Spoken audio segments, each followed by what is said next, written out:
So this Wardriving setup got me over 140,000 views on Instagram. It got me 400 follows within the span of 3 days last weekend. And a lot of people that were getting busy on my Instagram page thought that this was illegal or sketchy. So let's go ahead, break this down, and show you why thousands of people participate in this hobby and why this setup might be right for you.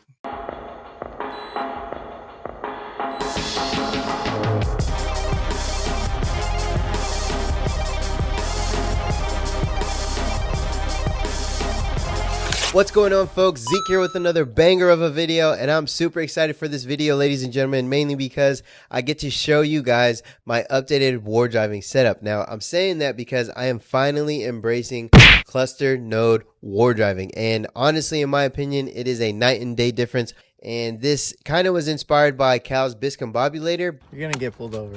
Why am I going to get pulled over? What are you gonna say? You're chasing tornadoes? Yeah.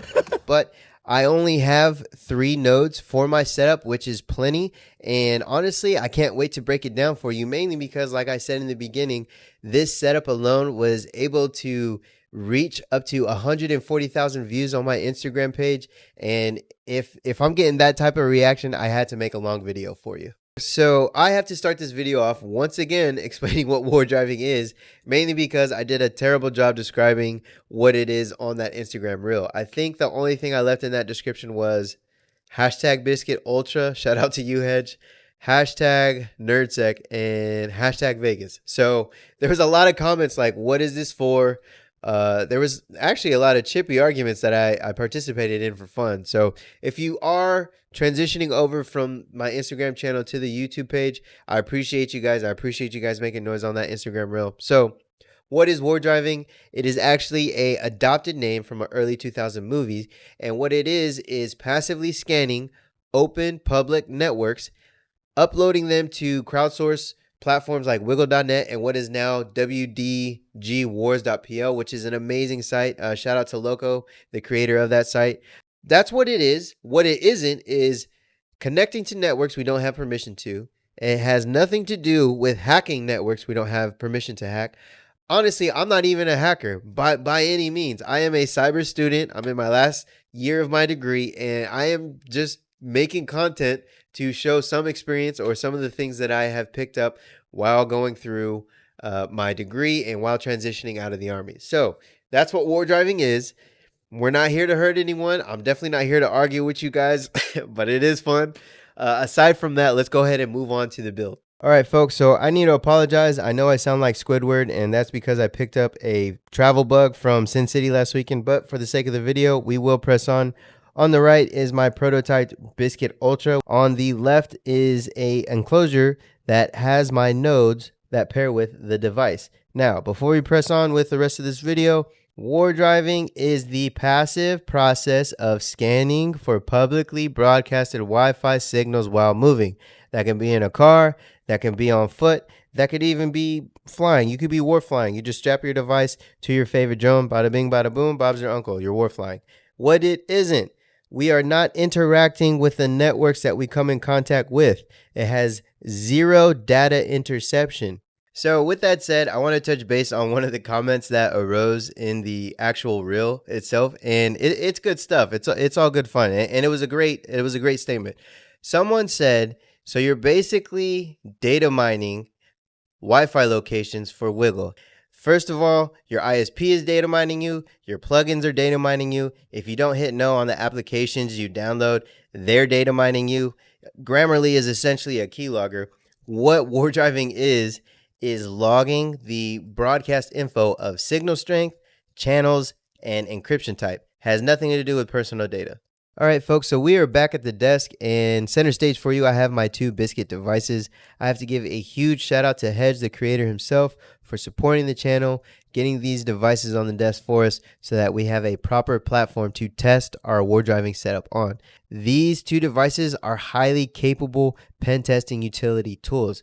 Aside from Wardriving with a cluster node setup, you can deauth with a cluster node setup, which is going to increase the effectiveness of your range and the power of your attack. I'm not going to touch too much on deauthing right now. That's for a future video. But if you are going to test those capabilities of these devices, you have to ensure that 1, you're testing those attacks on your own clients, on your own devices, within your own network, within your own isolated environment. If you do test those attacks or any attack on any other clients that are not yours, on any other systems that are not yours, you have to have explicit permission from the owner to do so. We are not in the business of spreading any malicious intent. We are in the business of educating ourselves and educating those around us. And moving on to the actual node cluster enclosure itself. Now, ladies and gentlemen, I am super proud of my tiny little biscuit bakery oven, mainly because, as you can see, I am rocking external antennas. And I have to give a huge shout out to Cal from Valley Tech Solutions for providing me the link so that I can buy the proper C5s with an IPEX connector. This case actually used to be my H4M Portaback case, so I just felt like repurposing it, and I'll go ahead and pop this open so you can see the inside. On the left and far right side, as you can see, I have those two C5s with the IPEX connector. The C5 in the middle is actually my WaveShare ESP32 C5 that I used to rock with my DIY biscuit, which I then repurposed and flashed the Biscuit node firmware, completing my trifecta of Biscuit nodes. For right now, in my opinion, it's doing the job and it looks sleek. Now, I do have some MagSafe rings that I will be installing for the bottom of the case, just so that it doesn't keep sliding around on my dashboard when war driving. Now, I know I'm moving through things pretty quickly, but rest assured, after the field test, we're going to go ahead and slow things down. Everything that I'm talking about will be linked in the description below, including my temporary power source, which is my external battery bank. Now, this thing is pretty hefty and somewhat overkill, but it did last from San Diego to Vegas and Vegas back. Now, after we get back from the field test, which I will be demonstrating how the Biscuit Ultra performs by itself, and then the same route I will show you guys how it performs with the node cluster. After that, when we get back to the desk, I will go ahead and show you guys how to flash the Biscuit node firmware onto your C5s, and then we'll go from there. All right, so we are in my neck of the woods. What we're going to do is run a quick route with the Ultra on its own.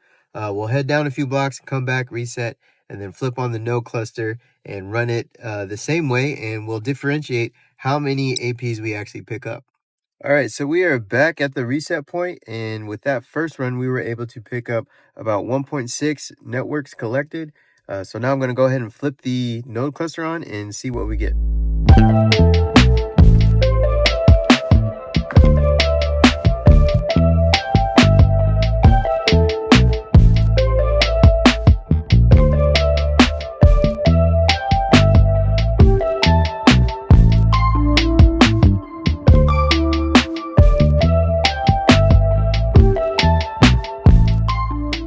All right, so here we are at the Biscuit node web flasher, and I will go ahead and link the URL in the description below. So what you're going to do first is either connect your MCU to a USB-C data cable. For me, like I said, I'm going to be plugging in my T-dongle straight into the USB port. Once connected, you're going to head over to connect.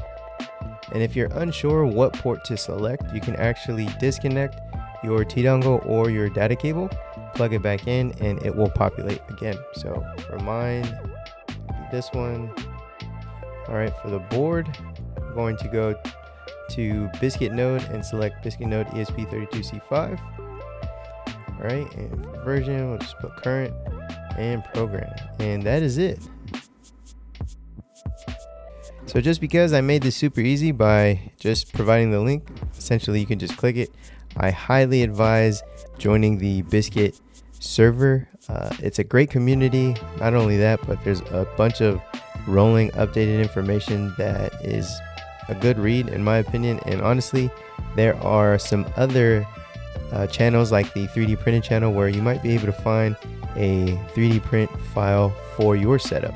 Getting in the mix with that community is always a fun time, and again, I highly advise you joining that community.